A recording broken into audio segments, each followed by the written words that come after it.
Hello, welcome back to Doing Bart Things. This is Bart, and I come to you with a decidedly low rent production for my extremely expensive video recording facility located in somewhere mysterious and secret in Texas, in the United States of America.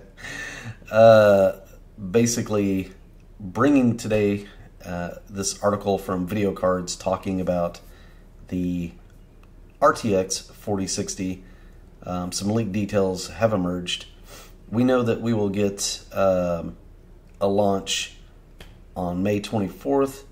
There will be some availability here and there heading into, I believe, July. Anyway, so we're going to get some, it's going to get real interesting in the low end here, which these are the cards that normal people buy when they're building a normal rig that doesn't require a full tower case and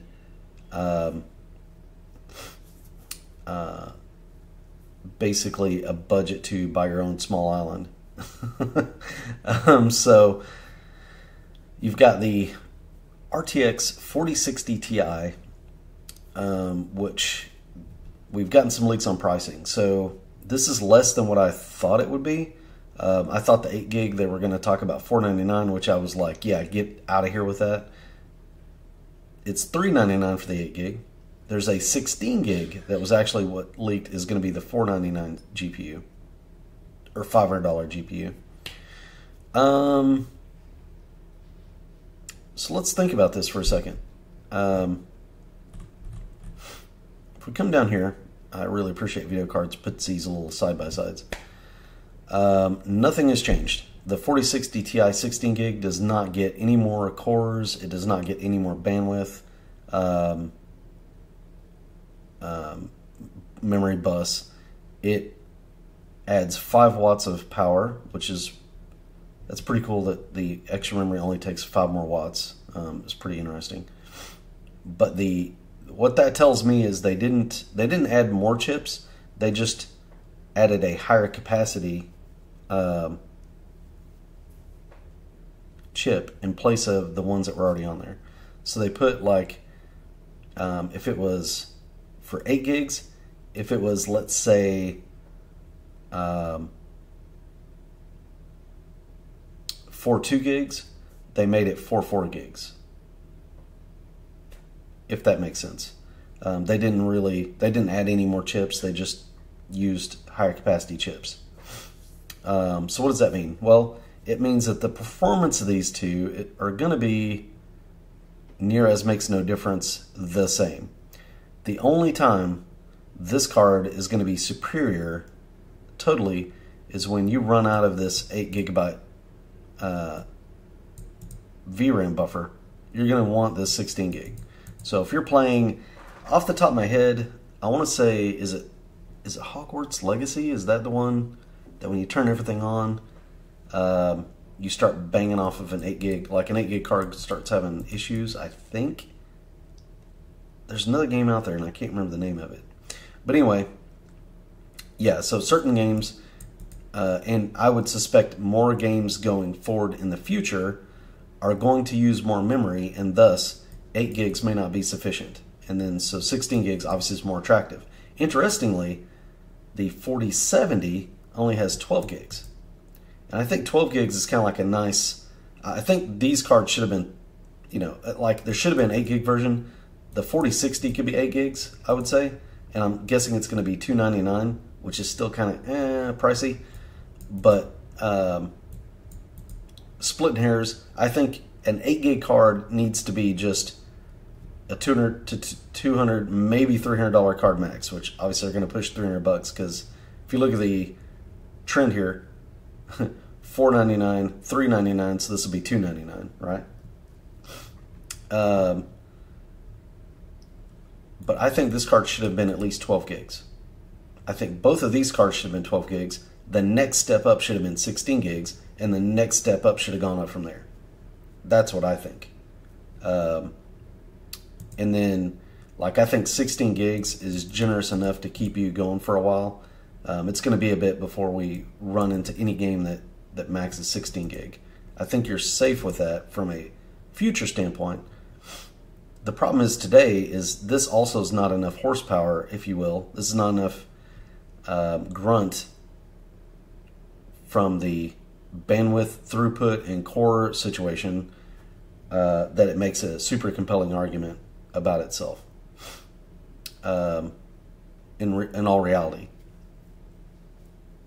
it just, you know, it doesn't match the memory. You know, just doubling the memory is cool, but it's you know, because there's no extra cores here, there's no extra bandwidth. It doesn't really enable anything more, like I said, unless you just run into a situation where this thing's maxed out. This 8 gigs is. If it's not over 8 gigs, then these cards are going to perform exactly the same, essentially. So what does all this mean? Well, I think these cards are a bit overpriced. I think the 4060 is going to be overpriced at $299 likely. AMD has a real shot here if they price that 7600 non-XT at about $250. They will really undercut this, and that will be a really, really, really strong card, I suspect, for the money. It'll make a compelling argument for someone who's trying to build a system and not take out a car loan. The other big issue with these cards, and this is a really big issue to me, this is really what kills these cards, is when Nvidia releases their materials, I will bet dollars to donuts they're going to market these with benchmarks that they have DLSS turned on. They will not include numbers where DLSS is turned off, and it's just rasterized performance, giving an apples to apples comparison with their last generation. They're not going to do it. These things are going to be, I don't know if anybody remembers, but a while back, Intel had 4-core CPUs, basically with hyperthreading, so effectively 8 cores, but they were just 4 cores. And I want to say it was like Sandy Bridge was a big upgrade, but then they started just reiterizing on Sandy Bridge, and it was like little tiny increase in performance here, little tiny increase in performance there, and it was these single digit, you know, increases that nobody could even notice for like years. That's what is happening with this. That's what's happening with this. It's getting covered up by software, is what the deal is. It's going to get covered up by DLSS, or they're going to try to cover it up with DLSS. But unfortunately for them, the tech community knows how to turn that off. They can test without it, because let's face it, like, not every game uses DLSS. Some people don't like the DLSS 3. The frame generation messes with them. They don't like to have it on. It's a feature. It is not, you should not, like, it's very deceptive to use that to show a generational increase in performance, I think. And to market based upon that is basically, you know, it's no different than back in the day. Intel tried to market net burst technology. It's no difference than just various things. So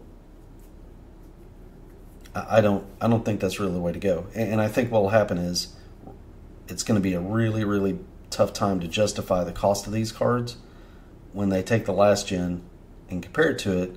Like Gamers Nexus does a review, they're going to turn off DLSS, and when they do, we're going to find out that these cards are basically no better than the 70s, except for Nvidia.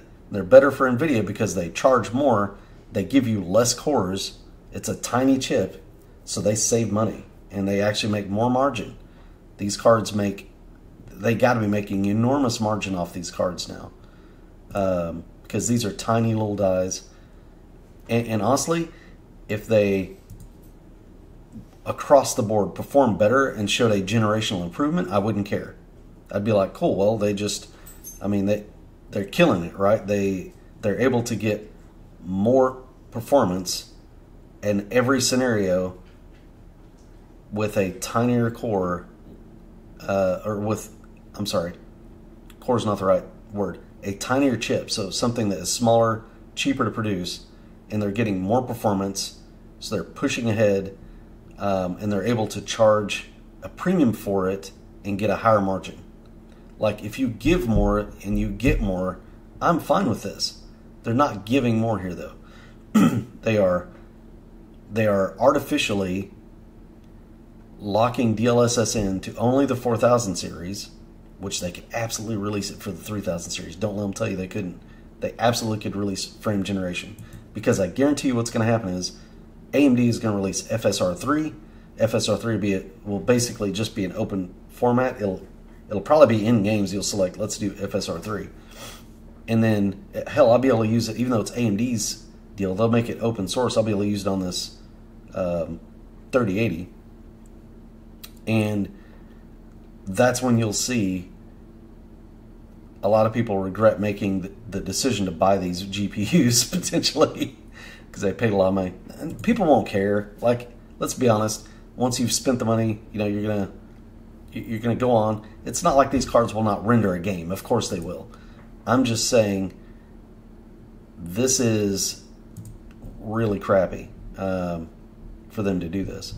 These cards, this should have been like the 450 Ti, the 450 Ti 8 gig, and then the 4050. Like, the statistics line up with that more. If they marketed it that way, you would see a trend line up of performance across the board in every scenario, and it would make sense. But that's not what they've done. They're marketing these as 4060s. They're charging 4060 prices, but they're only paying 4050 in material price, and using software features to kind of cover it up. They've even come out and said now that they're a software company. It's really weird. So anyway, so we'll see what happens. The 7600 from AMD is going to come out around the same time. I think it's going to undercut the 4060, and it's going to look really strong against probably all three of these cards. It's not going to defeat the 4060 Ti, I believe, but it will probably defeat the 4060, and it will cost a lot less, or it will cost less than all of them, I think. Maybe not a lot less, unless I'm missing something. That's what I think should happen. If I was AMD, that's what I would aim for. But we'll see. We'll see what happens. Anyway, that's it, guys. That's the quote-unquote short video I had. Probably rambled on there for a bit long. But I just want to make you guys aware, everybody can spend their money how they want to spend it. If you're just Nvidia, I mean, all right. Maybe for the sake of market, you can at least entertain the idea of legitimately purchasing an AMD card. Maybe if you're building a system for somebody else who doesn't have a preference, at least take a look at an AMD card in this price range, because I think these things are going to get just slaughtered in the tech news. So it'll be really fun. It'll be really interesting to see how this pans out. But anyway, May 24th. Hopefully we'll get a clear indication when the launch happens, NDA lifts, we get some numbers on these cards and see what happens. Guys, have a good day. Like if you would, subscribe if you would. If you managed to stay through me just talking about this one webpage this long, you deserve a medal, and if I had one, I would send it to you. But if I had money to send everybody a medal, I probably wouldn't be in the kitchen. So there you are. Everybody have a good day. We'll talk to you later.